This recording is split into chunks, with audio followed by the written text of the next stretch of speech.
আবু আবু আবু আবু আসসালামু আলাইকুম। টাঙ্গাইলের সপ্তম ব্লগে আপনাদের সবাইকে স্বাগতম।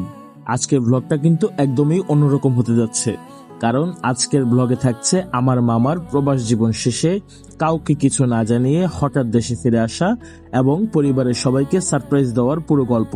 বাসা থেকে মামাকে এয়ারপোর্টে রিসিভ করার জার্নি, এয়ারপোর্টের অপেক্ষা, এরপর বাড়িতে গিয়ে পরিবারের সঙ্গে দেখা হওয়ার সেই আবেগময় মুহূর্ত, সবকিছুই থাকছে আজকের ব্লগে।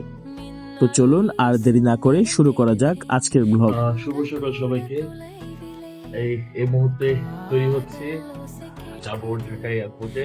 সেখানে আজকে আসবে আমার স্ত্রীর মামা, বা আমার মামা হিসেবে আজকে তাকে রিসিভ করার জন্য যাচ্ছি। মূলত তিনি আসবেন সেটা আসলে কেউই জানে না, জাস্ট তিনি সারপ্রাইজ দেওয়ার জন্য অর্ডার করে তিনি চলে আসতেছেন, এবং তাকে রিসিভ করে তার বাড়ি পর্যন্ত যাব এবং নিব আজকের রিয়েকশন ভিডিও। তো চলুন আমাদের সাথে। হঠাৎ একদিন মামা আমাকে ফোন দিয়ে বললেন আমি আগামীকাল সকালে দেশে আসছি। আমি তো শুনে অবাক, কারণ মামা দেশে আসছেন অথচ পরিবারের কাউকে কিছু জানাননি। মামার প্ল্যান হলো তিনি হঠাৎ বাড়িতে গিয়ে সবাইকে সারপ্রাইজ দেবে, আর এই সারপ্রাইজ অপারেশনের তার সবচেয়ে বড় গুরুত্বপূর্ণ দায়িত্বটা পড়লো আমার উপর।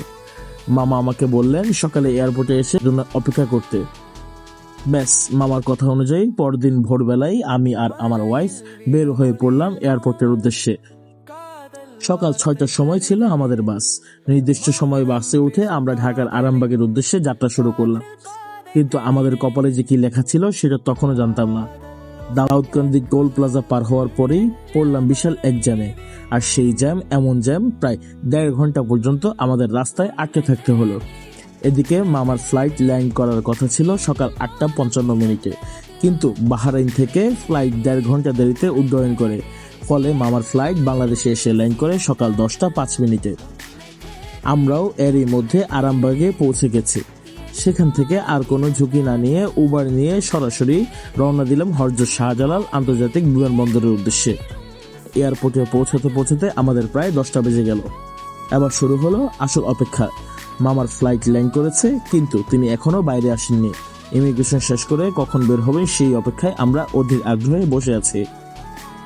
অবশেষে দীর্ঘ অপেক্ষার পর সকাল 11টা 30 মিনিটের দিকে মামা এয়ারপোর্ট থেকে বের হয়ে এলেন।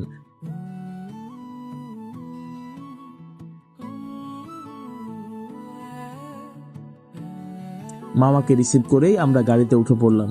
এবার আমাদের গন্তব্য একটাই, কুমিল্লার বাড়ি।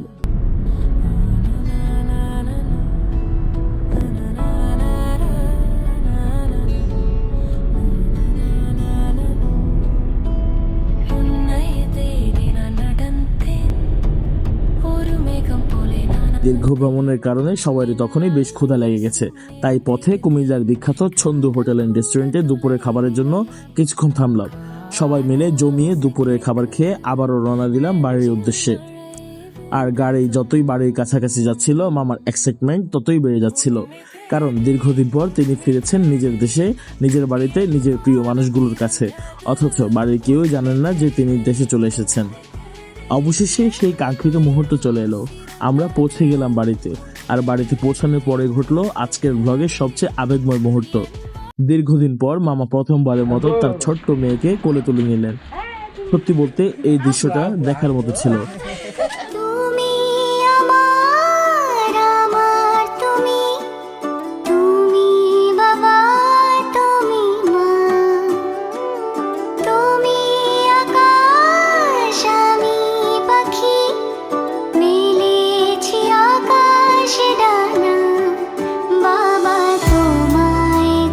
একজন বাবা যখন দীর্ঘদিন পর প্রবাস জীবন শেষে নিজের সন্তানকে কাছে পায়, সেই মুহূর্তের আনন্দ আর আবেগ আসলে কোনো শব্দ দিয়ে প্রকাশ করা সম্ভব নয়। এরপর আমরা ধীরে ধীরে বাড়ির ভেতরে প্রবেশ করলাম, যদিও ততক্ষণে কোনোভাবে বাড়ির লোকজনের কাছে খবরটা পৌঁছে গেছে। তারপরও মামাকে সামনে দেখে সবার মধ্যেই ছিল আনন্দ, বিস্ময় আর আবেগ, সব মিলিয়ে এক অন্যরকম পরিবেশ। দীর্ঘদিন পর প্রিয় মানুষকে কাছে পাওয়ার আনন্দে পুরো বাড়িটাই যেন আনন্দে ভরে উঠেছিল। আর এভাবেই কাউকে কিছু না জানিয়ে মামার দেশে ফিরে আসা এবং পরিবারের সবাইকে সারপ্রাইজ দেওয়ার পুরো জার্নিটা শেষ হলো। তো বন্ধুরা, আজকের ব্লগটি যদি আপনাদের ভালো লেগে থাকে তাহলে অবশ্যই একটি লাইক দিয়ে আমাদের পাশে থাকবেন। ব্লগটি কেমন লেগেছে সেটি কমেন্ট করে জানাতে ভুলবেন না। আর আপনার বন্ধু বান্ধব ও পরিবারের সঙ্গে ব্লগটি শেয়ার করে দিন। সবাই ভালো থাকবেন, সুস্থ থাকবেন। দেখা হবে পরবর্তী ব্লগে। আল্লাহ হাফেজ।